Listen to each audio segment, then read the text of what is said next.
ka bɛn ni baaraw kɛcogo ɲuman sabatili ye. Société Énergie du Mali ale bena mise à jour kɛ a ka compteur papier Isako bɛɛ lajɛlen na don n'a nataw la. Ni fɛɛrɛ kura min filɛ nin ye a dabɔkun ye ka se ka jigiya to ye ani baara kɛcogo ɲuman k'o sabati ani maa minnu bɛ baara kɛ kuran na olu ni ɲɔgɔn cɛ. Nin compteur baaraw bena kɛ ka bɛn ni octobre kalo tile 16 ye san 2024 b'a fɔ kɛɲɔgɔn bɛɛ lajɛlen ye a bena code 3 de sɔrɔ chiffre 20 na. Ta o ta n'o kɛra aw fɛ nka a tɛna kɛ kelen ye bilen. Nin baara in hokumu kɔnɔna la ka se k'a kɛ a ka ɲa code ninnu u bɛ da ɲɔgɔn kan cogo min na o de filɛ nin fɔlɔ i b'o don compteur bɛ sɔn o la i bɛ sɔrɔ ka filanan tugu o la compteur bɛ sɔn o la i bɛ sɔrɔ ka sabanan n'o y'a laban ye k'o tugu o la compteur bɛ sɔn o la. EDM SA ko b'o kɛ ɲɔgɔn bɛɛ lajɛlen na dɔnniya nin baara kura min filɛ nin ye sago tɛ se ka kɛ a kunna baara hokumu kɔnɔna la. N'o y'a sɔrɔ code minnu salen don aw bolo n'a ma la baara fɔlɔ a y'u la baara ka compteur la yanni nin mise à jour cɛ. N'a ye gɛlɛya sɔrɔ walima n'a mɔgɔ bɛ kunnafoni dafalan na k'u b'a da u ka kɛɲɔgɔn bɛɛ lajɛlen kulo kan a y'an ka centre d'appel wele min ye 36 077 walima a ka taa an ka agence dɔ la kelen na.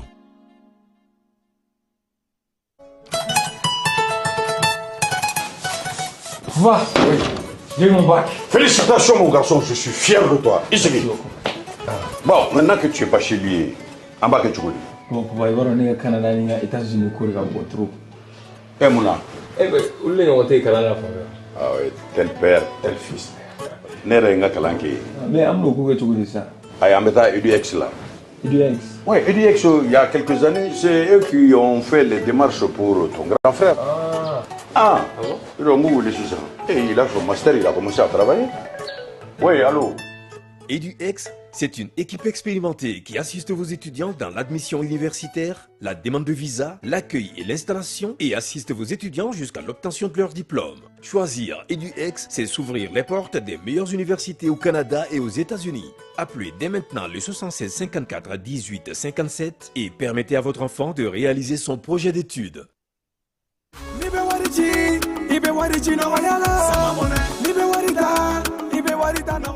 Sama mone bi malion jorona ko no hamina ko do wodela sama mone ma fen fara ka wari chili musaka ka wa aka no ni mali wari chisiro be amada o made sama mone bi do fara o de kuno wari ka ni wari bonisi awo ni wari bonisi koni awa sani ke o ken sama mone application yi awe wari soro aka compte bonisi la kadam ne credit la abonnement télé fuka tase kurani di saralima o pe bonisi soro ni bela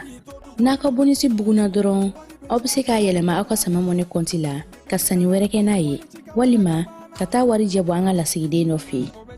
oye mone bo yere la aka shifle sisa ni sama mone application télécharger li Play Store walima App Store ka soro ko to sebe ni sama mone yi odi kuna wari be augmenter sama mone ireta awo ireta ni ireta.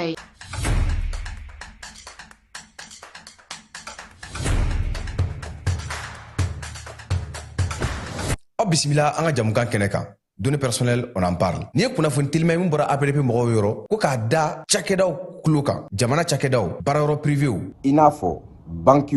microfinance hôpital laboratoire de santé agence de communication, presse écrite presse audiovisuelle, minu, boulangerie, supermarché, hôtel bar, restaurant, école publique, école privée, avocat, notaire, huissier, pharmacie, société de vente de véhicules. Jamana chakeda fefe baraken aramaden tokola kunafune malikono ko courrier bina se awma ka ou invité akona ko traitement déclaré au niveau de l'APDP ni courrier sera awma obse ka wuli ka se APDP la akwa traitement ñogo fe awba cartographie ka don akona formulaire du rempli au formulaire rempli ko fa kan ka musaka joli sara o bela jele mi do klo ka APDP la wala sa akwa kunafuniya soro ni courrier nununa obse ka nega juru ci 20 23 86 15 ou bien ka wuli ka se APDP la ñefoli ka kawye ka o blasra.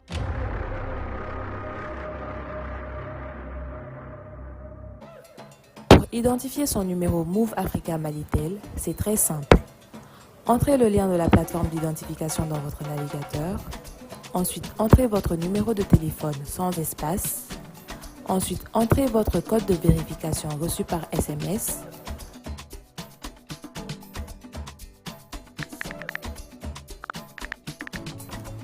Entrez vos informations personnelles, prénom, nom, date de naissance, numéro de votre carte Sanina.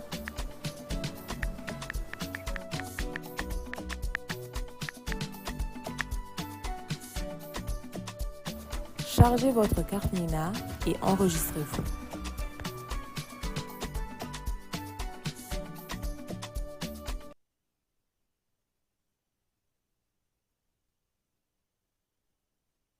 An ka ɲɔgɔn dɛmɛ ka binŋɛnikɛlaw ni maafalaw ni walijugutigilamɔgɔw kɛlɛ. A y'anw dɛmɛ an k'aw dɛmɛ ka binŋɛnikɛlaw ni maafalaw ni walijugutigilamɔgɔw kɛlɛ. N'a ye kunnafoni sɔrɔ binŋɛnikɛlaw ni maafalaw ni walijugutigilamɔgɔw kan, a ye nɛgɛjuru ci dɛmɛso la. Nɛgɛjuru sira fɛ wari tɛ sara min na. 80 00 11 20 walima 80 00 11 22 walima 98 17 36 75. Ngo 98 17 36 45. Dugutigi, ni wari dafara e passé daka. Ka sira di ne ma. Sunkalo e kunkolo ate. Dugu wari ko o diba fo dugu an dugu. Dun warata de. O koni kuma t'a la sa. E ka sama mɔnɛ to yen. I yɛrɛ ta. Sita. Sidi ka numéro filɛ nin ye. Wari ci.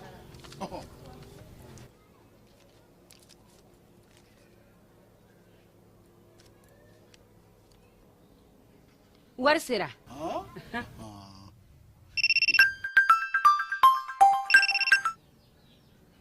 Allo? I ye wari sɔrɔ?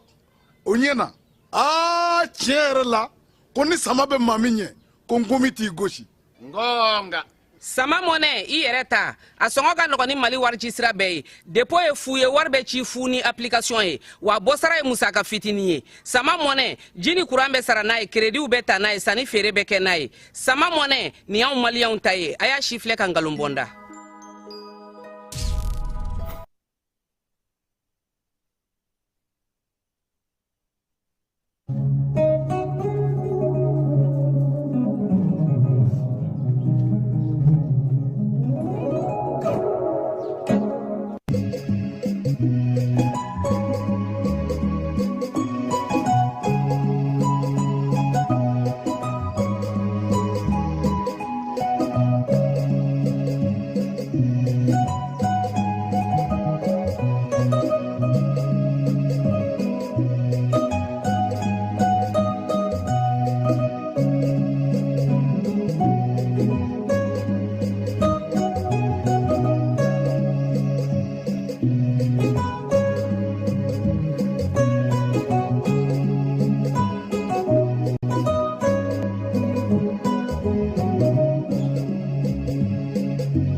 An filɛbaw ani an lamɛnbaw cɛw ani musow denmisɛnw ani maabakɔrɔ k'aw bɛɛ lajɛlen fo k'aw bɛɛ lajɛlen waleɲuman dɔn. Bi ye kari ye novembre kalo tile 17 san 2024. An bɛ bɛɛ lajɛlen fo ka bɛɛ lajɛlen waleɲuman dɔn. Ka selakaw k'an b'u fo Jara tiɲɛ na a ka to jara.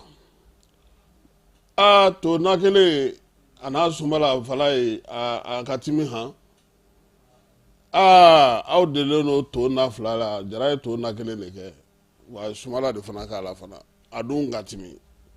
Aw ta in dun dɔw du hali n'aw ye saga d'a kɛrɛfɛ a dɔw to tɛ se ka tigɛ bolo la. Jara dun ka to bɛ se ka tigɛ bolo la. An bɛ bɛɛ fo ka bɛɛ waleɲuman dɔn. Wula in na an bɛna énergie ko kuma an b'an da don la. Bamakɔ délégation spéciale ale ye fɛɛrɛ kuraw tigɛ. Sagabari denmisɛnninw olu yɛrɛ de ka wuli ka jɔ kɛ ka t'u ka préfet ka yɔrɔ furan k'a jɛ passe yaasa a bɛ se ka baara daminɛ cogo min. Maliyɛnw n'o y'an ka sɛnɛkɛlaw ye olu tun bɛ foire dɔ la Sénégalikaw fɛ yen. Fili Jalo ale tun b'o kɛnɛ kan a nana dɔ ɲɛfɔ an ɲɛna o la.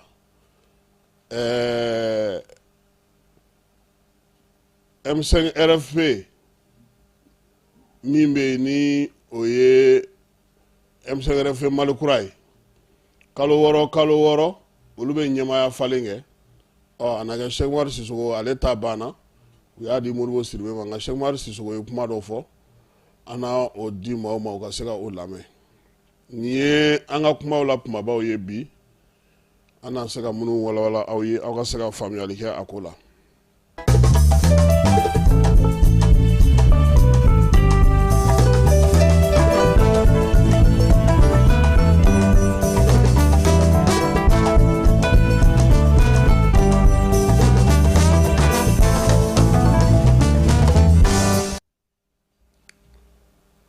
Ka bɛɛ fo ka bɛɛ waleɲuman dɔn Falaye ko premier ministre kumana premier ministre y'a dantigɛ ayiwa premier ministre de b'a dɔn ale ye min fɔ anw tɛ foyi kalama la parce que anw t'a kɔnɔna na ye nin kɛra n na kelenna yalala bɛ Ala ye an bɛ min dɔn Mali ka jɔbani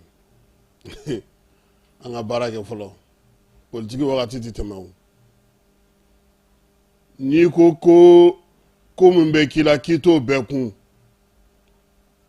cɛkɔrɔba ka kuma i tɛ se ka kɛ mɔgɔ ɲɛmɔgɔ ye dɛ nka kuma in ma fɔ anw ye a ma fɔ anw kama a fɔra minnu kama a fɔra minnu ye ani minnu bɛ ɲɔgɔn na olu b'a dɔn min don maa kɔni ti malo f'i ka kuma ma ye dɛ nka anw bolo n tɛ n t'a la o ka fisa janfa ye dɛ Salif Keita ye kuma dɔ fɔ waati dɔ la ko n taara o ka fisa n gɛnna ye dɛ Falaye n taara o ma fisa n gɛnna ye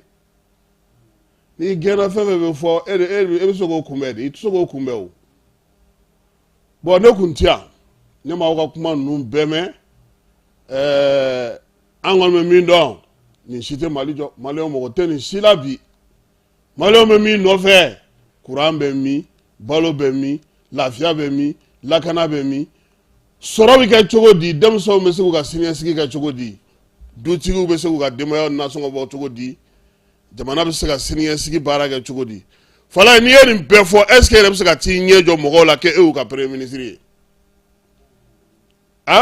nin bɛɛ fɔlen kɔfɛ e bɛ se ka t'i ɲɛ jɔ mɔgɔw la k'i y'u ka premier ministre ye nin bɛɛ fɔlen kɔfɛ e bɛ se k'a fɔ mɔgɔw ɲɛna tuguni cogo di ko e bɛ fɛ a ka kɛ ka ɲɛ kuma dɔw ye gundo ye dɛ ala minnu yɛrɛ t'a ko kurun an tɛ kurun jula fɛn min dɔw bɛ fɔ anw ye an yɛrɛ se k'u lakali yɛrɛ o kuma tɛ ɲɛmaaya jɔyɔrɔ bɛ maa min bolo ayiwa bamananw ko ten baw ka ɲɔgɔn kɛlɛ sulu kɔnɔ o dagadu la suruku donnen o cɛla ye dɛ anw bɛ dan yan parce que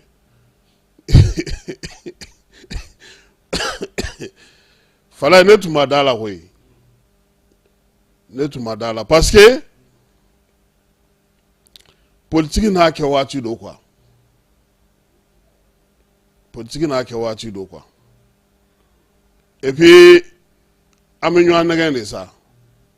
an bɛ fanga min na sɔrɔdasiw de ta don koyi n'o siga bɛ maa min na o k'o siga bɔ a yɛrɛ la koyi parce que hali premier ministre ye ministre minnu ta en témoin k'a fɔ ko olu y'a seere ye dɔw bɛ sɔrɔ olu la u b'a fɔ k'a ma k'u ɲɛna dɛ ko kuma in sara olu la i bɛ mun fɔ o la ka gɛlɛn dɛ an kɔni bolo an ka jate la jɛ kɔrɔ ye an ka jɛ an ka fɔ ɲɔgɔn kan an ka dilan an ni ɲɔgɔn cɛ nin waati n'a Mali jamana anw bɔra heureusement comme mɔgɔ minnu bɛ togodaw ni fɛnw na olu t'aw ka nin fɛn ninnu kala o de y'a ko fana nafama yɔrɔ dɔ ye quoi olu t'a dɔn aw bɛ min na yan yɛrɛ parce que n'i y'aw fana ɲininka aw ɲɛna k'aw ka ko bɛ réseau sanfɛla in de y'a diɲɛ Mali yɛrɛ bɛɛ dɔw t'a dɔn k'o bɛ yen yɛrɛ téléphone yɛrɛ tɛ dɔw bolo yɛrɛ kuma tɛ ka Jara ka du kɔnɔ maa kelen téléphone b'a butɔbutɔma o b'ale yɛrɛ de bolo olu n'u ɲɔgɔnna joli bɛ jamana kɔnɔ an ka sabali ɲɔgɔn kɔrɔ furancɛ fanga in an k'a dɔn k'a fɔ don n'a tɛmɛ don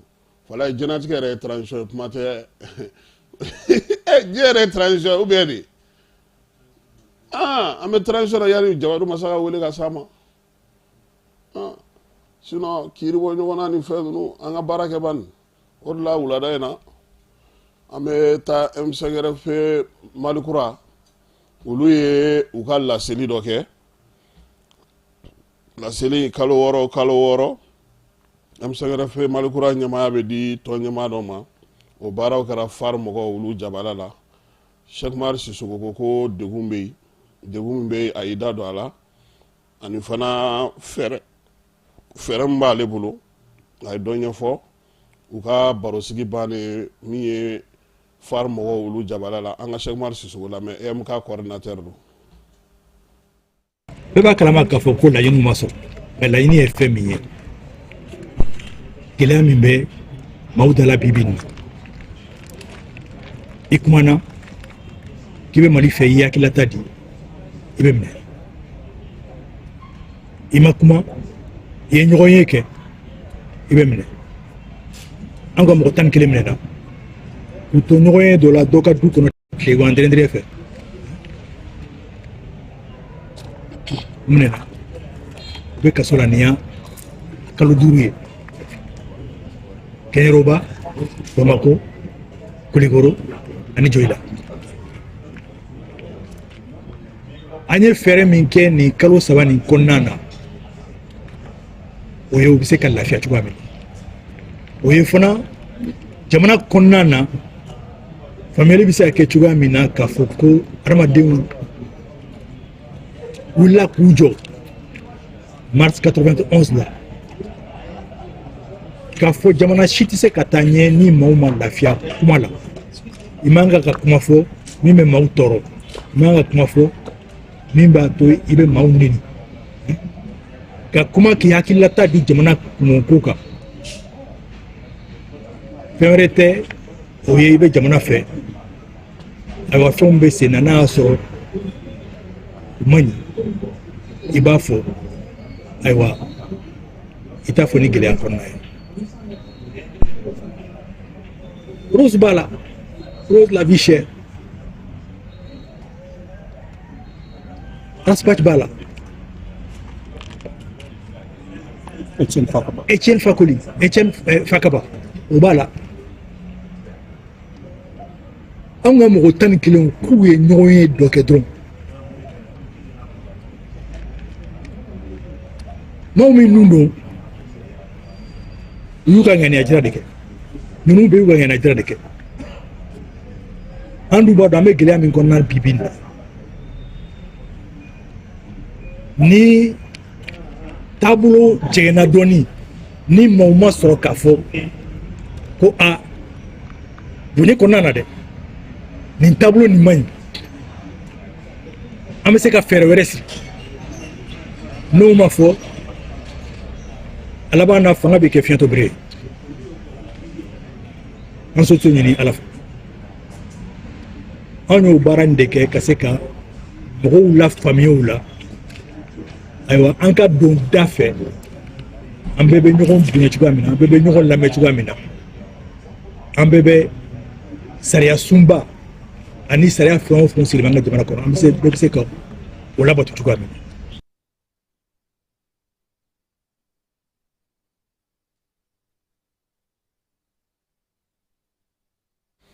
Ayiwa nin tun ye Cheikh Umar Sisoko ale kuma ye fala ye dɔgɔkun tɛmɛnen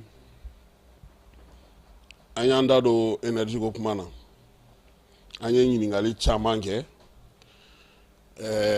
an ko Mali bɛ nana courant san Laginɛ fɛ fala ye k'a ta o dɔgɔkun na fo sisan mɔgɔw bɛ ka an fɔ ko an ye kuma min fɔ k'o tɛ se ka kɛ ko sabula Laginɛ yɛrɛ bɛ dibi la courant tɛ Konakiri yɛrɛ kɔnɔna na an ma ban o ta ma fala yan'an ka se o jaabili ma ani courant baarakɛla kɔrɔlen ni minnu bolo b'a la n'olu dɔw ye baro kɛ ani an yɛrɛ tun bɛ ka ɲinini dɔw kɛ an ye jaabi dɔw sɔrɔ o la mais fala ye jɔn ko ala nin yɔrɔ in na an bɛ Asimi fo fɛɛrɛ min bɛ Asimi bolo kuma tɛ mɛ waleya don kuma kɔnɔna na mɔgɔw bɛna n'a faamu énergie n'a ɲɔgɔnna minnu bɛ diɲɛ kɔnɔ diɲɛ jamana tɔw bɛ baara kɛ n'a ye cogo min fo anw fana ka sɔn o de ma fala ye o de la a bɛ fɔ ko maaninfin donko la i bɛ ko min ɲɛdɔn anw bɛ ko caman ta ni dusu ye tuma o tuma ni ko ɲaamina énergie directeur an b'u gɛn ka bɔ yen m'a fɔ tiɲɛ tɛ dɛ a dɔw ta bɛ se ka kɛ dunkojuguya ye a dɔw ta bɛ se ka kɛ yuruguyurugu ye mɛ fala ye diɲɛ fan o fan énergie baarakɛla min na n'u ye baro kɛ u bɛ ko o bɛ yɔrɔ min na énergie bɛ yɔrɔ min na a yɔrɔ ti politiki ko fɛ kosɛbɛ a bɛ di maaw ma maa minnu b'a baara kɛ hakɛ dɔw de bɛ d'u ma k'a fɔ bon an ye san 3 d'aw ma an bɛ fɛ an ka taa nin sira in fɛ u b'a baara kɛ k'a sigi jamana bɛ se k'a fɔ sisan a politiki ko ta na sira fɛ nin bɛ yen ou bien nin gɛlɛya ni nin gɛlɛya bɛ yen baarakɛlaw ni techniciens olu bɛ falen kɛ ka yɛlɛma kɛ k'a bɛn ni cogoya ye cogoya min ni o b'a to jamana bɛ se k'a ka nafa sɔrɔ fala ye e mɔgɔ min t'a dɔn ko jamanaw ni ɲɔgɔn cɛ hakɛ dɔw sigilen don kuran sanni n'a feereli cogo la jamanaw ni ɲɔgɔn cɛ e mɔgɔ min t'o dɔn n'e bɔra ka kuma ka kuranko kuma fɔ k'i da don kuranko la i bɛ se k'i ni sɔngɔ fɔ i bɛ se k'i ni dungɔ fɔ i bɛ se ka mɔgɔw tulokɔrɔ duman f'u ɲɛna fala ye jamana jumɛn bɛ diɲɛ kɔnɔ k'e bɛ miliyari bɔ k'i bɛ kuran san mɔgɔ fɛ k'o installation kɛ ko dusu ma e b'i kɔ don o ma ko ka taa ka o to fililen to k'e tɛ baara kɛ o la hali a dan u bɛ entretien min d'i ma kuran hakɛ min kan ka d'i ma yaasa i ka minɛnw ka to sen kan n'i bann'o bɛɛ la dun o de la techniciens n bɛ Alpha Mayiga fo yan fala ye nin cɛ in énergie kan ka nin wele Alpha Mayiga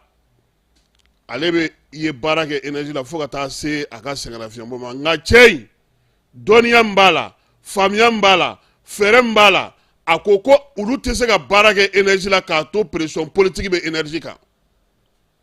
parce que politique ko kuma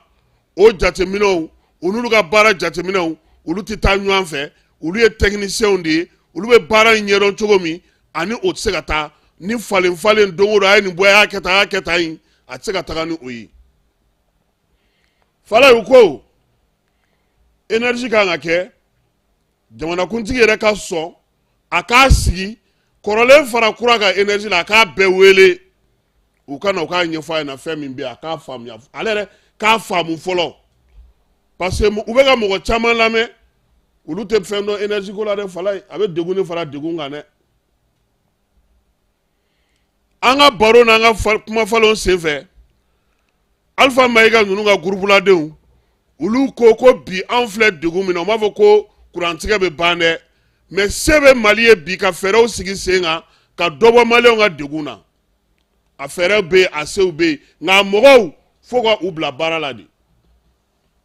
nka tile 2 in na u ko min bɛ énergie kunna a bɛ ka taa ni sira mun ye k'o fana ka fisa nka dɔ kan ka fara a kan sabula jamanaw ni ɲɔgɔn cɛ kimɛliw bɛ kɛ cogo min kuranw bɛ san cogo min jatew bɛ kɛ cogo min hakɛw bɛ to ɲɔgɔn ye cogo min o bɛ falen i n'a fɔ aw bɛ pétrole san cogo min na sɔngɔ bɛ yɛlɛ sɔngɔ bɛ jigin cogo min o baarakɛlaw fana bɛ yen fo mafalenw ka kɛ i bolo o tɛ mankan ko ye o tɛ siɲɛta ko ye o tɛ baarita ko ye o ye sanni feere fala ye énergie baarakɛlaw ko n'i y'a ye olu caman dusu bɔra n'i y'a ye u caman y'u sigi kɛrɛfɛ u ɲɛ bɛ mɔgɔ dala énergie ko la minnu tɛna se ka kɛ fura ye énergie yɛrɛ ma u ɲɛ bɛ mɔgɔw dala minnu nana yira k'a fɔ bɛɛ ye zon ye bɛɛ ye namaratɔ ye bɛɛ ye maalankolon ye énergie kɔnɔna na n'i y'o kɛ ɲuman ni kolon i b'a bɛɛ kɔ don i ma donc ko fo ɲɛmɔgɔw ka ninnu faamu fala ye ka na an ka kuma na an de y'a fɔ yan ko munna Mali tɛ taa énergie sa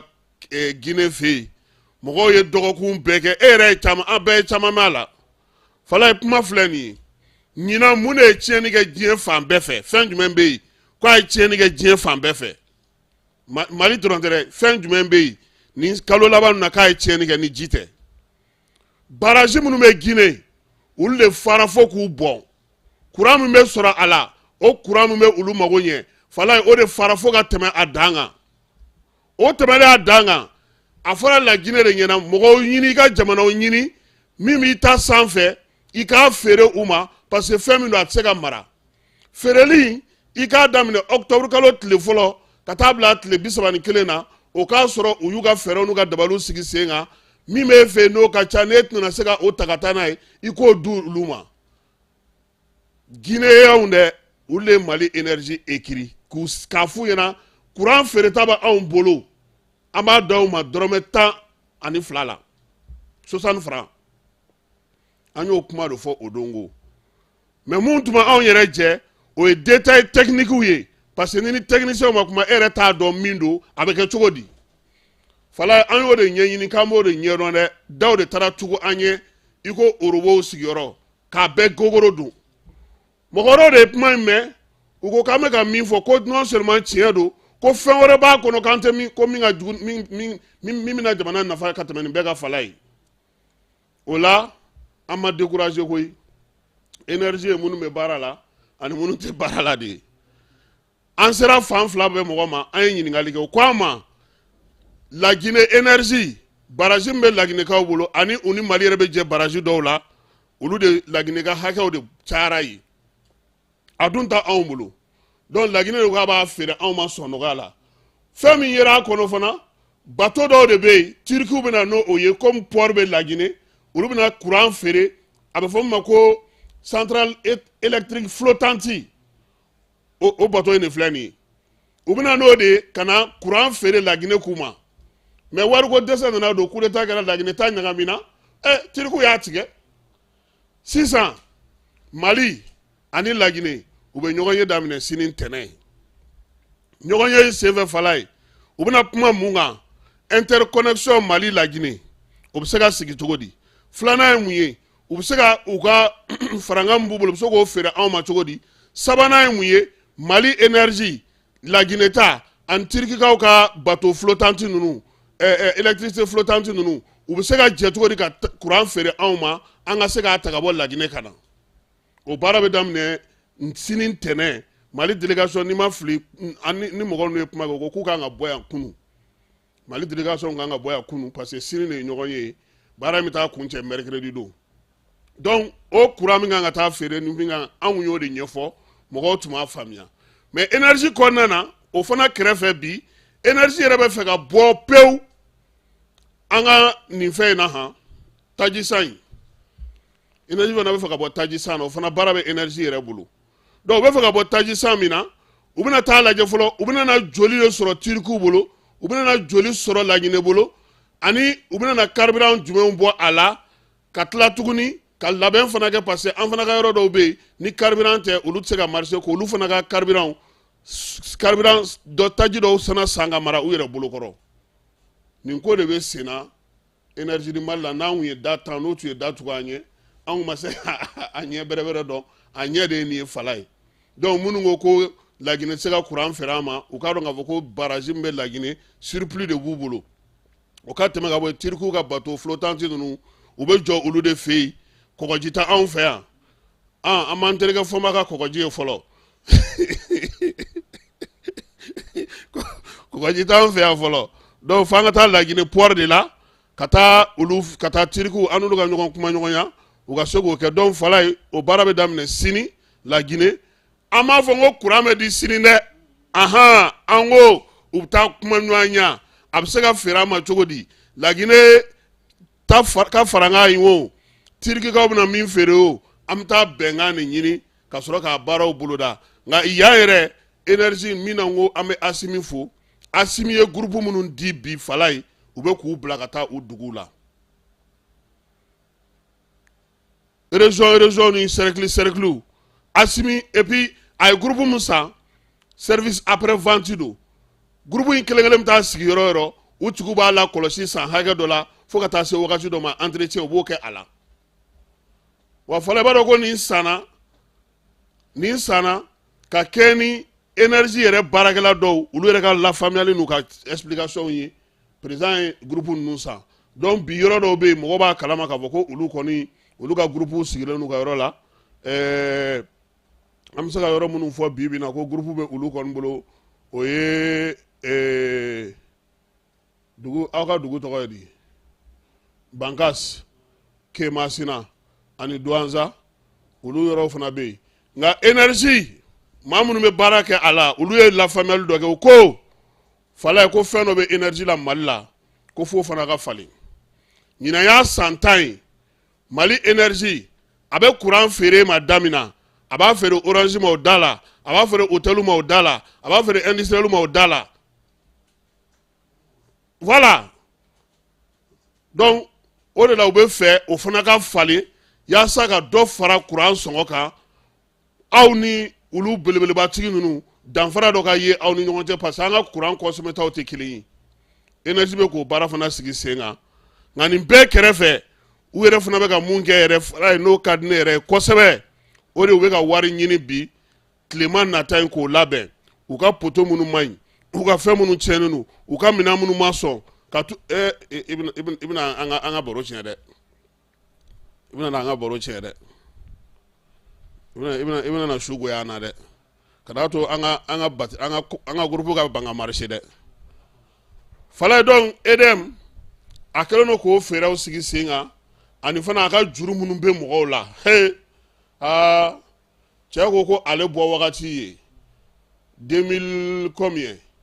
Mali yɛrɛ entreprise Mali société gouvernement yɛrɛ taw fala ye énergie ka juru bɛ yen dɛ énergie ka juru bɛ yen baarakɛla kɔrɔ ninnu ko fɔlɔ fɛɛrɛ dɔw kun sigilen don o kun ka gɛlɛn nka bi ɲɛmɔgɔ minnu bɛ yen olu b'a ɲini u fɛ u yɛrɛ ka sɔn ka taa perepe sigi bɛɛ fɛ yen juru kɔni tɛna na o la o u k'o sigi bɛɛ fɛ yen mais problème ye min ye perepe fana dɔw bɛ yen olu tɛ se ka belebeleba di dɛ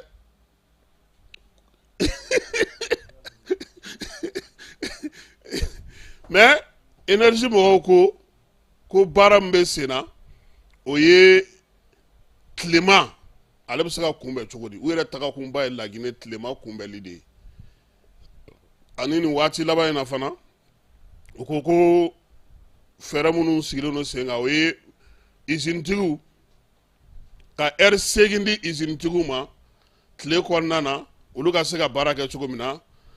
non heure 8 minnu ye usine ni baarakɛyɔrɔbaw ye u b'a di olu ma olu ka se k'u ka baaraw kɛ o fana mana tɛmɛ ka bɔ yen min ye u yɛrɛ ka panneau ye ani u ka juru dɔ fana tun bɛ yen ko u kɔni ma ɲɛmɔgɔ tɔgɔ fɔ ko ɲɛmɔgɔbaw ka wuli ka jɔ o y'a to énergie a bɛna na wari dɔ sɔrɔ min na a yɛrɛ bɛ se ka baara dɔ kɛ ka tilema fana kunbɛn bon i b'a dɔn ne ka mɔgɔ ninnu ka fɛn min fala olu tɛ boîte kɔnɔna na boîte kɔnɔ kibaruya bɛɛ t'u bolo mais u ko kɔni ko wari bɛna na di énergie ma donc ni explication de tun bɛ yen an bɛ fɛ ka nin ɲɛfɔ mɔgɔw ye u k'a faamuya minnu ko Laginɛ tɛ se ka courant feere an ma minnu ko Turki hali Kore o fana bɛna na ni courant ye o Kore fana bɛna na ni courant ye pour que ka se ka a di da ɲɔgɔn na parce que fala ye bi diɲɛ bɛ ka taa sira min fɛ n'i ma courant ko ɲɛnɛ n'i ye courant ko ɲɛnabɔ sisan kuma caman fana bɛ yen o bɛɛ bɛ nɔgɔya mais u ko comité min kɔni ni président y'a sigi a yɛrɛ naga kɔrɔ avantage ye min ye décision kɔni tɛ jɔ ye fɛn fɛn mana fɔ assigné techniquement n'a kan ka kɛ a b'a fɔ ko k'a kɛ a musaka bɔli tɛ temps ta o ka teli ni ka énergie bila circuit dɔ kɔnɔ min na a bɛ munumunu a bɛ gɛlɛya quoi donc ko o yɔrɔ in na o bɛ fɛn caman teliya pour que a ka se ka kɛ mais u ko président fana tɛ se ka to comité in kɔnɔ kuda ye dɛ voilà président ka ci ka ca a bɛ se ka nin crise wagati ɲɛnabɔ mais wagati dɔ bɛna na se ale tɛ se ka na to a kɔnɔ kuma bɛɛ nka yan'o cɛ énergie yɛrɛ kan ka se k'i jɔ a kolo la ka se ka baara dɔ k'a yɛrɛ ye mais min ye mɔgɔ minnu bɛ bi fala ye n'olu ye baara kɛ énergie la mun bɛ k'u nisɔndiya énergie bɛ mɔgɔ bolo énergie dukɔnɔden don a bɛ se ka mɔgɔw lamɛn a bɛ mɔgɔw la faamuya et puis syndicat b'a dɔn a ye fɛn kɛ ka tɛmɛ mais mun bɛ se k'a tɔ kunnaja kosɛbɛ n'o ka di baarakɛlaw yɛrɛ ye o ye jama faama ka se ka courant sɔrɔ ye o dun ye an bɛɛ de ka laɲini ye bi donc an ye kibaruya minnu sɔrɔ énergie ko kan o de ye nin ye pour que mɔgɔ ka e b'a fɛ k'anw ka so tiɲɛ adu de don wa adu kelen de don aw bɛɛ adu kelen adu ye DG o adu ye DG ye u kan ka taa Laginɛ pour que ka taa nin ko ninnu bɛɛ lajɛlen ɲɛnabɔ fala ye n'an bɔra yen Kidal minɛli san kelen kɔfɛ baara minnu bolodara Mali bolo Kidalikaw u kumana u ko ko olu kun jɔrɔlenba don min na o ye ni armée mɔgɔw nana u yɔrɔ bɛ janya olu la u n'u dugudenw n'u tɛ ɲɔgɔn ye filanan ye mun ye armée bɔ o bɔ a b'a ka kow kun daminɛ Kidal yɛrɛ de dugu kɔnɔ fɔlɔ ka sɔrɔ ka taa munumunu salon ni fɛnw kɛ ko Zeyin kuma ɲɔgɔnya bɛ o ye kelen ye gouverneur min bɛ a bɛ bɛɛ ka disposition na a ma mɔgɔ bɔ mɔgɔ la maa segira ka na Kidal kɔnɔ minɛli ni sisan cɛ a bɛɛ lajɛlen y'a ye u ko ko fɛn fɔlɔ min yɛrɛ jaru ye kosɛbɛ o ye carte d'identité ko ye ko polisiw nana dɔrɔn u ye carte d'identité dilanni daminɛ nina bɛ maa minnu bolo ani minnu ka biométrie tun bɛ retard la u y'o baaraw fana sigi sen kan dɔgɔtɔrɔso ka taa se ekɔliso ma min ye mɔgɔw mago bɛ jɔ baarakɛyɔrɔba minnu na olu baaraw la teliyara hali sisan ekɔli karamɔgɔw u ka akademi ɲɛmaw olu fana segira ka taa min ye Kidal bɛ cogo min Tesaliti bɛ ten Agalog bɛ ten ani Tagalot olu bɛɛ lajɛlen baara bɛ ka se ka kɛ a kɔnɔna na bi kalanko ta nasira fɛ jamanadenw mago bɛ fɛn telima minnu na olu fana silan ka bila a kow kɔnɔna na u y'a yira sa fana k'a fɔ ko seko ni dɔnko yiriwali baaraw olu fana bɛ sen na maaw yɛrɛ bilama u bɛ ka hakilina sɔrɔ dɔɔni maa caman tun ye sigiyɔrɔ bila k'olu fana bɛ ka segin ka na sabula u mago bɛ fɛn minnu na ni jamana yɛrɛ tɛ taa olu kɔ jamanadenw tɛ se ka sigi olu kɔ ko o baaraw bɛɛ lajɛlen bɛ sen na min ye u ka wasaden kɔrɔ dɔ ye n'o ye Amudɛni ye Agi Igmas ye ale yɛrɛ ye i dan tigɛ koyi a ko maa caman tun bɛ olu yɛrɛ ka kabila la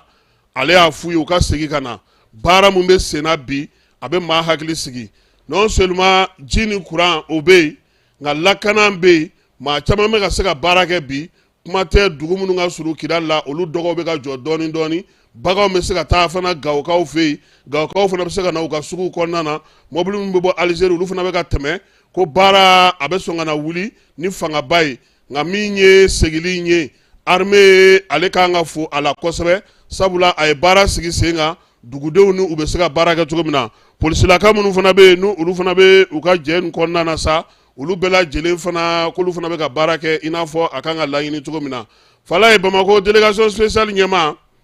k'u y'a la kɔlɔsi nin waati laban ninnu na an ka station minnu bɛ yen n'o ye taji feere yɔrɔw ye butigi minnu b'olu kɔnɔna na k'olu bɛ ka dulɔ feere denmisɛnninw ma dɛ délégation spéciale président nin ko tɛ ne ka kuma tɛ dɛ ko waleya min filɛ nin ye k'o ye ko min bɛ u sigili kɔn wa a bɛna an ka denmisɛnninw tiɲɛ k'a ɲininen don station tigiw fɛ butigi minnu b'u ka station kɔnɔ ani maa minnu bɛ yen n'u bɛ dulɔ feere u den ka dulɔ feere denmisɛnw ma k'u ka baara jɔ pewu u k'a dabila n'o tɛ n'u minɛn'a la délégation spéciale ɲɛmaa ko foyi tɛ yen ni sariya tɛ ko wa k'a b'u ka faamucogo ɲuman ɲini ko in na yaasa dugudenw olu bɛ se ka kisi cogo min délégation spéciale ɲɛmaa a ko fana ko a y'a la kɔlɔsi ko min ye an ka panneau de signalisation ye min y'an ka plaques ye ko foyi nɔrɔlen tɛ olu ka dugu fantan naani bɛɛ lajɛlen maa minnu b'a fɔ k'u bɛ cɛnimusoya fura feere k'i wuli k'i jɔ k'i kɛ cɛ gagi ko furaw ko k'olu nɔrɔ plaques la ko wa ko maa minnu bɛ k'o kɛ k'olu fana k'o dabila ko sabula Bamakɔ ale plaques n'a feere signalisation o t'olu nɔrɔ yɔrɔ ye wa fɛn fɛn kɛlen don ka nɔrɔ u bɛna n'o wɔrɔ ka bɔ yen pewu ni maa yera ko nin bɛ n bolo kisɛ kelen fili don wa wuli ka dɔ don wa berebila don wa n'i y'a ta i bɛ kɛ n gaki wa fala ye ko n'u ɲɛ dara fɛn fɛn kan n'a numéro ko code pénal b'aw bɔ ɲɔgɔn na dɛ gouverneur ko k'a b'a ɲini Bamako maire fɛ Bamako sigida maaw sifinw ni denmisɛnw u k'u dɛmɛ nin baara ninnu na sabula a kɛkun ye olu yɛrɛ ka se ka lafiya min ye baaraw bɛ se ka ɲɛ cogo min na fala ye gouverneur ka délégation spéciale président ka kuma n'o ye Bala ye DIRPA directeur colonel major Solo a ye mun fɔ recrutement ko la fala ye mun bɛ ta bɛɛ ko n ka kɛ cɛ ye n ka n yɛrɛ dɛmɛ n ka nin kɛ su ni tile bɔlɔlɔsiraw ni fɛnw fɔlɔ mɔgɔw tun bɛ u yɛrɛ furakɛ dugu kɔnɔna na k'u yɛrɛ fɛ mais sisan a sugu bɛɛ a bɛ yen bon anw yɛrɛ ka dugu kɔnɔna yɛrɛ la ni kɔlɔsili yɛrɛ tɛ maa dɔw sɔmi ka jan a mɛnna olu y'a fɔ ko station ninnu dɔw la ko dulɔ bɛ feere mais n'i ɲɛ ma d'a ka fala ye n'i ye gouverneur délégation spéciale président kɔni ye k'a kɛ communiqué ye c'est k'a daluya b'u bolo donc an b'a ɲini mɔgɔw fɛ u ka faamuyali kɛ nin ko ninnu na narenakaw olu ka maire n'o ye Dawuda Namala Keyita ye ko ale diminen don premier ministre kɔrɔ awɔ ko olu ka dugu maaw ko kabini san 2018 olu ka narena kɔnɔna na maaw bɛ yen minnu bɛ sanu bɔ sanu minnu bɛ bɔ olu fɛ yen ale maire ale ma papier d'u ma a ma yamaruya d'u ma ni premier ministre bɛ se ka taa mɔgɔw bisimila a ka bureau kɔnɔna na k'olu ɲininka k'olu ko degun b'u ka narena kɔnɔna na a ma ale maire wele a ma sous-préfet wele a ma préfet wele a ma gouverneur wele a ma ministre wele ko n'o ye baara kɛ cogo ye k'ale bɛ fɛ k'a dɔn ko premier ministre k'a jaabi narena maire ko nin ye waleya ye waleya min tɛ bɛn sabula maa si tɛ sɔn ka maa wele maa fɔnkɔɲɔgɔnw bɛ maa minnu cɛ k'a sɔrɔ u ka ɲɛmaa minnu bɛ yen ni mara bɛ olu bolo ni m'olu wele kɛnɛ kan ko wa ko ale b'a ɲini premier ministre fɛ a k'a dɔn k'a fɔ ko nin tɛ kow kɛcogo ɲuman ye kow kɛcogo ɲuman ye min ye n'i b'a fɛ k'a dilan k'a ɲɛ n'i b'a fɛ ka mankan ban i bɛ ɲɛmaaw wele n'i ye gouverneur wele i n'a ka ministre wele walima i na préfet wele i bɛ n'a fɔ monsieur le maire a ye na ɲɔgɔn fɛ ninnu bɛ ka min fɔ n k'a lamɛn nka ka dɔ lamɛn ka dɔ to ka taa maa dɔw jalaki dɔw kɔ kan ko olu bolo ko premier ministre k'a ma baara kɛ ka ɲɛ sɛbɛn in fala ye e ko a ma ci premier ministre ma kabini octobre kalo tile 21 de Nare maire nin ye ale ka sɛbɛn ye n'o ye Dawuda Namala Keyita ye k'a diminen don premier ministre kɔrɔ ko sabula k'a ye baara min kɛ k'a ma ɲɛ n'an bɔra yen an bɛ taa Kitakaw fɛ cercle kurani n'o ye Sagabari ye an bɛ don yen kɔnɔna na sifinw olu ye wulikajɔ kɛ fala ye ka taa yɔrɔ bɛɛ lajɛlen fura min ye préfet ka so ye k'a ko k'a jɛ pasi yanni a kana kɛnɛ kan min ye an ka radio partenaire min ye Sagabarikaw fɛ n'o ye Sagabari FM ye Usman Keyita ale ye kuma di maaw ma an ka jɛ k'u lamɛn. Cɛkɔrɔba ye n bɛna kuma d'a ma a bɛna denmisɛn minnu nata a n'a ɲɛmɔgɔba minnu nata ka n'a ka nisɔndiya yira kumandan yɔrɔ baarali la a y'a foli di nabaga bɛɛ ma ka foli di baarakɛla bɛɛ lajɛlen ma u ka kangama bisimila kuma y'i bolo. Voilà ni bɛntama ka diya n ye u ka kangama ka bɔ Sanfina Baduga la o kɛ Mumɛ tɔgɔ la Gadugu Mumɛ tɔgɔ la ka foli ta k'a di Sagabari cɛden a n'a musoden a denmisɛn a n'a mɔgɔkɔrɔba k'a foli ta k'a di Sonisi ma parce que mana mɛn ko mun jɔ ne kɔnɔ di a ko n jɔ ne sabu ɲuman bɛn tɛmɛ ɲa bɛnbaliya mɔ ɲa an ye yɔrɔ min na tɛmɛ ni tun ye nin jate min na k'a fɔ ko nin baara nin k'a kɛ ten o kɛra bɛn k'a yira jamana kɔnɔ mɔgɔw la baara nin mɛn kɛnɛ k'a bɛn ta a ma a diyara ɲɛ a kɛ nin kun mɛn na ayiwa mɔgɔbalu bɛ so kɔnɔ a bɛn ni mɔgɔba kelen nu ma ka diya lu ye k'a fɔ ko Seregeli kumandan nana Sagabari yan lu ta min n'a fɔra k'a bɛ se ka kɛ an ɲɛnatigɛ wagati la a bɛ fɔ ko tiɲɛ tɛ n'a sɔrɔ o la bɛɛ ka ɲɔ bɛɛ kana kan Sagabari denmisɛnnin n'o ka wuli k'i jɔ ka nin baara sugu nin kɛ fo ka foli ta k'a da u ma sigibagaw nabagaw Gadugu tɔgɔ la Bɔkɛ tɔgɔ la Kulu tɔgɔ la ka denmisɛn n'a mɔgɔkɔrɔba bɛɛ fɔ ko k'u tɛ fɔ ko ban ka hakilina min ye ne fɛ k'a ta k'a di u ma Sonisi bɛ yan dugu denmisɛn ninnu bɛ yan alo ka foli ta k'a da bɛɛ lajɛlen ma hakilina min b'ale bɛ se k'o fɔ mɔgɔba lu tɔgɔ la hakɛto b'a ka sɛbɛn wala tɔgɔ Hale Kuyate Keɲeto Kunjan jeunesse kumalasi la ka foli hɔlɔta ka ɲɛsin ila ɲɛ kibarulasibaga ma n'o ye Gayiba Dansogo ye an t'a tele lɔnɔ la ten radio su baarakɛla ale baarakɛla a tele ɲa a ka yamaruya kɔnɔ a ɲɛ cameraman a kelen lɔni don wula hulala n'o ye a ɲɛ Usman Keyita Bani Keyita a kibarulasi la kameraya la radio yɛlɛ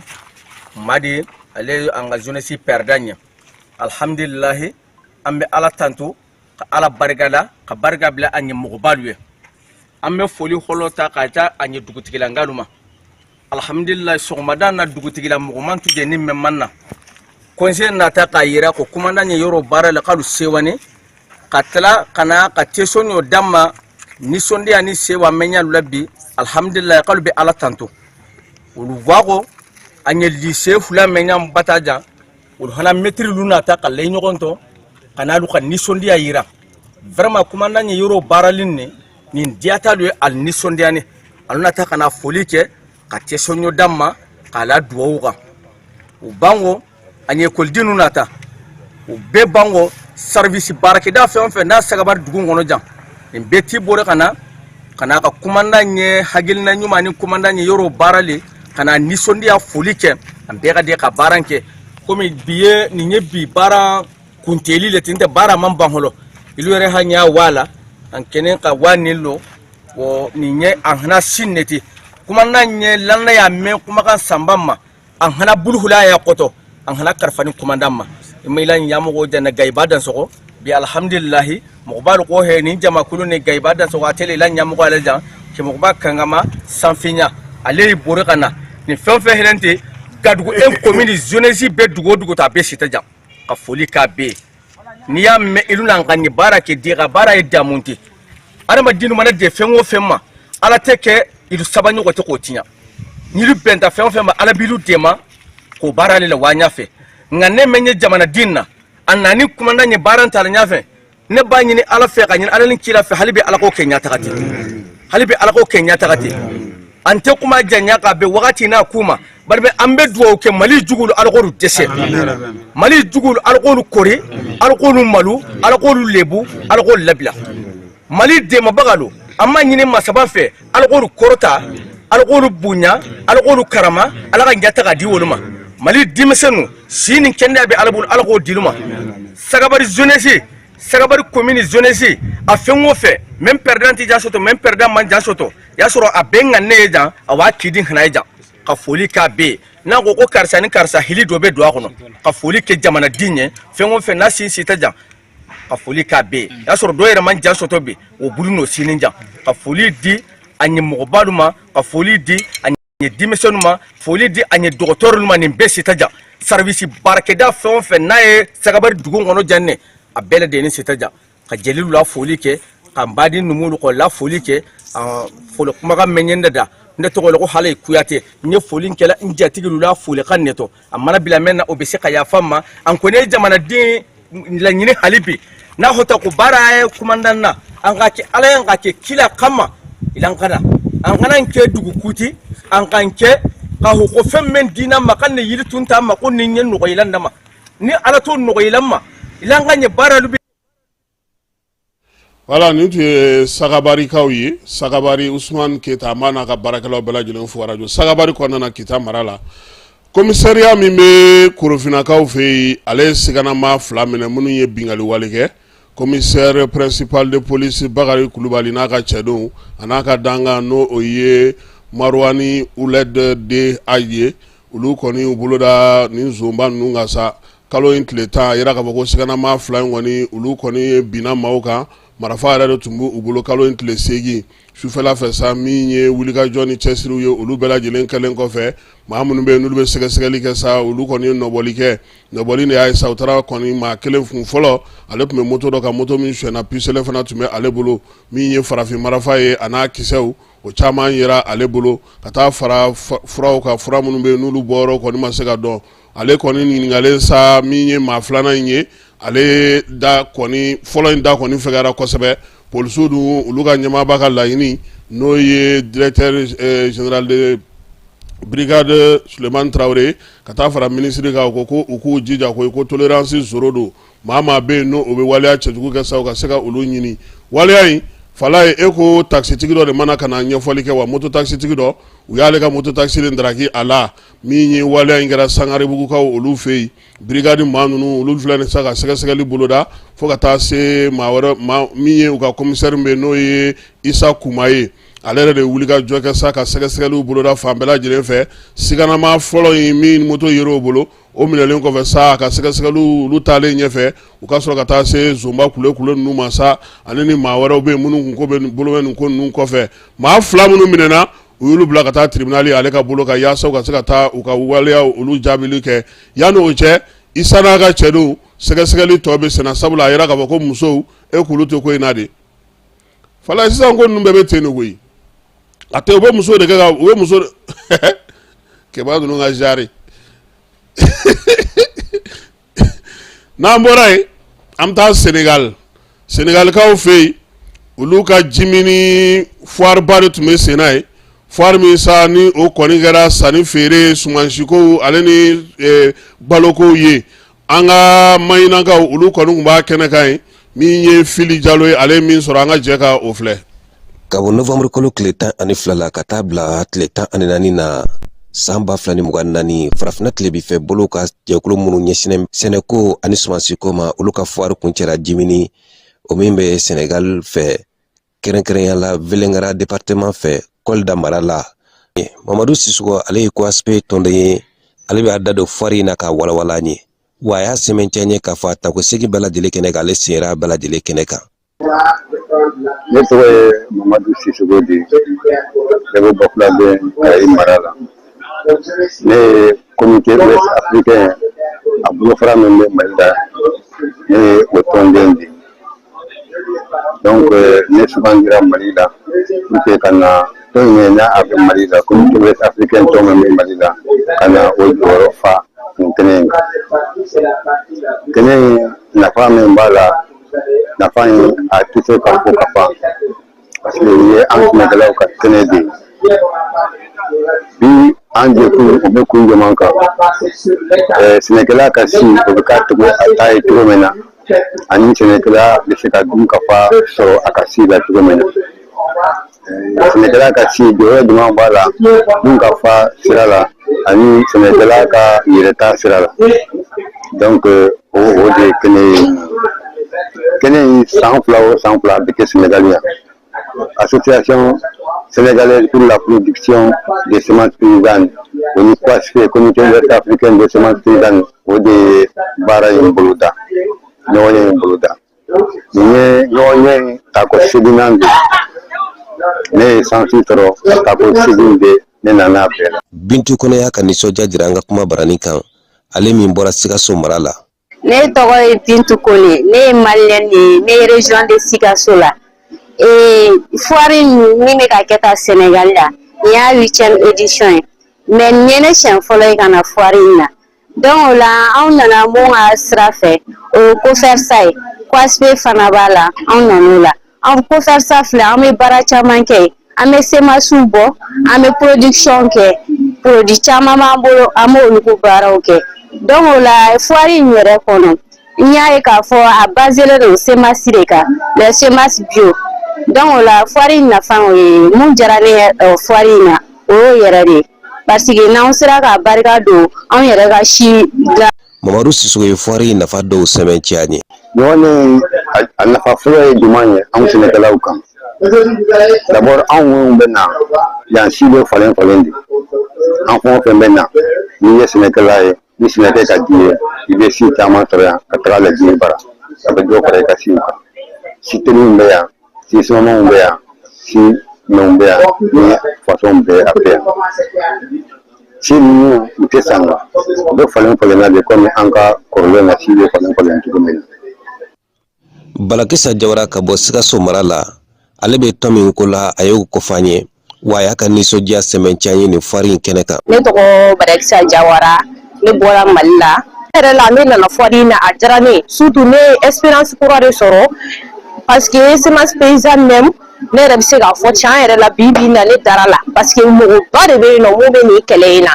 donc an yɛrɛ ka organisation tɔgɔ ye convergence pour la souveraineté alimentaire des femmes rurales anw yɛrɛ ka kɛlɛba ye o de ye ka familari ninnu k'u dɛmɛ u k'u ka siw bɔ cogo min na ka transformation kɛ ka ɲɛ anw yɛrɛ ka baara de y'o ye o de tun bɛ ne yɛrɛ bolo k'o fɔ mɔgɔw ɲɛna surtout nous les jeunes an ka ɲi ka wuli k'an cɛsiri nin ko in na n'an y'an cɛsiri nin ko in na a bɛ nafa min se Mali yɛrɛ ma Mali yɛrɛ dɔrɔn tɛ Afrique de l'Ouest parce que ni anw Maliens jeunes wulila ka fara tɔw jeunes kan qu'est-ce qu'ils vont dire les jeunes de l'Afrique. Mamadou Sissoko ko gɛlɛya bɛ cikɛlaw kan a y'a da dɔw da k'o sɛbɛntiya an ye. Gɛlɛya fɔlɔfɔlɔ ye min ye o ye sɛnɛkɛla kasi n'i y'a ta bi sɛnɛkɛla kasi n'i ye Malien ta kɛmɛ sara la sɛnɛkɛla kasi a bɛ mɔgɔ 50 a bɛ mɔgɔ 80 ani mɔgɔ 5 fo mɔgɔ 90 a b'o de balo mais an y'a fɔ cogo min na. An bɛ bɔ Senegalikaw fɛ yen hali n'o y'a sɔrɔ bi kalata bɛ yen n'Ala sɔnna a ma sini Papis Jallo ale na kunfɔlɔw da an ma o kalata ko kan o ko kɛra cogo min na Fala ye Coupe d'Afrique e ko ale éliminatoire ma ba yani Coupe d'Afrique yɛrɛ cɛ fɔlɔ an ka jabɔla n'o o y'an ka ɲɔgɔlɔnbɔlaba ye n'a ye film caman k'an fɛ yan Fatumata Kulubali bɛɛ lajɛlen b'a wele ko FC Sotigi Kuyate Ala ma hinɛ n'a la ale tɔgɔla jɔnjɔn kɛnɛ tun bɛ Burkinakaw fɛ yen kɛnɛ k'a ye sa Fatumata Kulubali FC ale kɔni ye médaille 2 sɔrɔ u b'a fɔ médaille fɔlɔ min ma sa ko min ye meilleur acteur féminine ye ani ni jama ye vote kɛ maa min ye ale o prix a y'o sɔrɔ min ye Sotigi Awari yɛrɛ fana ye a prix 2nan a y'o fana sɔrɔ n'o ye académie ta ye baara ninnu bɛɛ lajɛlen sa o kɛra Wagadugukaw fɛ yen FC a kɔni tiɲɛ na a i bɛ se ka fɛn wɛrɛ kɔni fɔ nka o ko ja min na ni o y'a to a ye nin fɛn in sɔrɔ o ye ale ni Ifaranjayi ka ja bɔli a fɔ ma ko TAN TAN i b'a dɔn k'a fɔ ale tun bɛ Wagadugukaw fɛ yen nka a tun tɛ compétition na mais TAN in taara yɔrɔ caman TAN in kɔni ye anw yɛrɛ ka adamadenya kɛcogo yɛrɛ de ye maanifinya kɛcogo a bɛ tali ko la nka tiɲɛ na TAN in na ani Magma u bɛ guwa ɲɔgɔn na dɛ fa bɛ k'i na ko sɛbɛ don wagati dɔw la donc min ye Fatumata Kulubali FC an b'a fɔ sisan ko a félicitations Fala ye Mali Aigle olu qualifiera ka taa Coupe d'Afrique ale kɛnɛ kan Coupe d'Afrique min kan ka taa Marocains fɛ yen san 2025 o tɛ san wɛrɛ ye wa Mali kɔni ye se sɔrɔ Mozambiquekaw kan 1-0 Fala ye jamana 19 minnu y'u ka bio sɔrɔ ka ban olu tɔgɔ filɛ nin ye Maroc a bɛ taa ale fɛ yen Burkina Faso nin bɛ k'ale siɲɛ 13nan ye Maroc nin y'ale siɲɛ 19nan ye ka taa kɛnɛ kan Algérie nin bɛ k'ale siɲɛ 20nan ye ka taa kɛnɛ kan Cameroun siɲɛ 20nan Sénégal siɲɛ 17nan min ye Égypte ye siɲɛ 26 ale de ka tagali ka ca ni bɛɛ lajɛlen ta ye ka mana bɔ yen RD Congo nin bɛ k'o siɲɛ 20nan ye ka taa Angola nin y'o siɲɛ 9nan ye Nigeria siɲɛ 19 Guinée équatoriale nin bɛ k'o siɲɛ 4nan ye Côte d'Ivoire siɲɛ 25 min ye Tunisie ye sa nin bɛna ko siɲɛ 21 ye Gabon nin bɛ ko siɲɛ 8 ye Afrique du Sud siɲɛ 11 Uganda siɲɛ 7 Comore a siɲɛ fɔlɔ ye nin ye Maroc bɛ kɛ Comore siɲɛ fɔlɔ ye a tun bɛ Cameroun na nin y'a 2nan ye ayiwa Mali nin bɛ kɛ anw siɲɛ 13nan ye ka taa a kɛnɛ kan min ye Zambie ye siɲɛ 18 Zimbabwe nin bɛ kɛ ale siɲɛ 5nan ye ka taa kɛnɛ kan Fala ye ninnu de kɔni ye jamanaw ye minnu y'u ka billet sɔrɔ sa ko a tɔ yɛrɛ tɛ jamana 5 de sisan sa jamana 5 o tɛna ta dernière journée in na parce que an ka poule la mɔgɔ min bɛ taa o ma dɔn ou bien o tuma ni Eswatini y'anw ci ni mɔgɔ ninnu gagné u bɛ k'u la de u tɛ k'u la o Mozambique ni Guinée Bissau de tɛ bɛn yan ni min gagné bɛ qualifier n y'o de fɔ ko ni min gagné o bɛ qualifier sa kɛ u fila de tɛ bɛn yan ni min gagné bɛ qualifier don o ye finale ye dɛ ayiwa Ala ka o yira anw kɔni ta nous on ont terminé Fala ye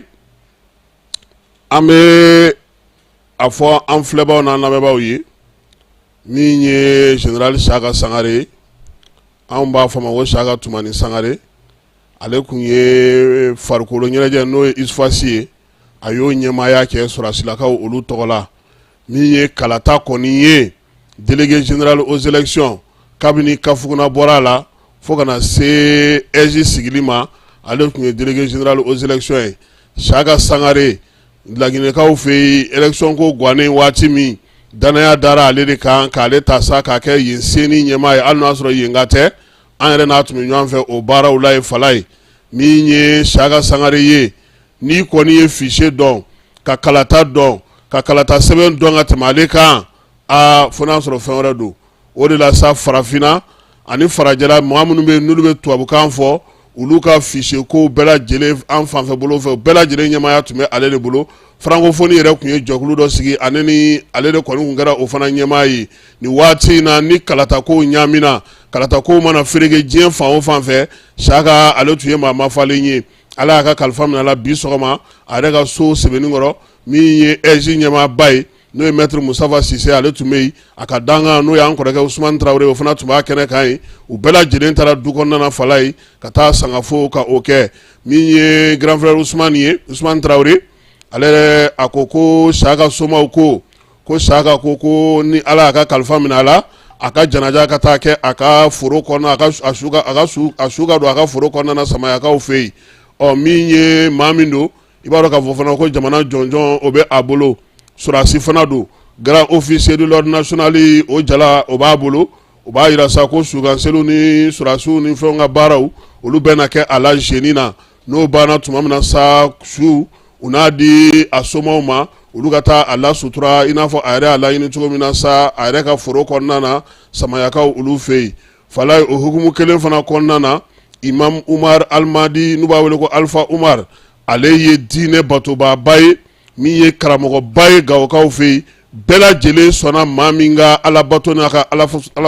alayasiranya ma min ye fɛn caman kɛ Gawo kɔnɔna na ni maa yɛrɛ tɛ sɔsɔli kɛ a la diinɛko la fiyewu ala ale fana ka kalifa minɛ a la min ye maa kofɔlen ye sa sini n'ala sɔnna ma fana ale fana ka janajaw bɛna kɛ a fatura Gawokaw yɛrɛ fɛ yen Gawo dɔgɔtɔrɔso la min ye Gawo kɔni bɛɛ lajɛlen bɛ sanga la nin waati in na ni maa fila ninnu sa an bɛ dugawu kɛ ala ka u dayɔrɔ sumaya u y'an kɔn kisi minɛ ala k'o nɔgɔya an n'u bɛ taa jabi ala k'o nɔgɔya ala k'an yɛrɛ ɲɛ k'an ta don kɔnɔ si ni kɛnɛya labanko ɲuman ala k'o d'a ma ala k'an ka jamana kisi ala k'an ka jamana tanga e tun bɛ yan i Keyita ale ni fila fɔlɔ n'o ye Keba Jalo ye a k'an bɛn sini ni ala ma ko wɛrɛ kɛ nɛgɛ kanɲɛ 9 kibaruya wɛrɛw an nana ka na olu di bɛɛ lajɛlen ma bɛɛ bɛ se k'a faamuya cogo min na balontanko la sa ko Joliba kɔni ye super coupe ta 2-0 Stade Malien ɲɛkɔrɔ o ndolantan banna sisan Mamadu Konate la donc san daminɛ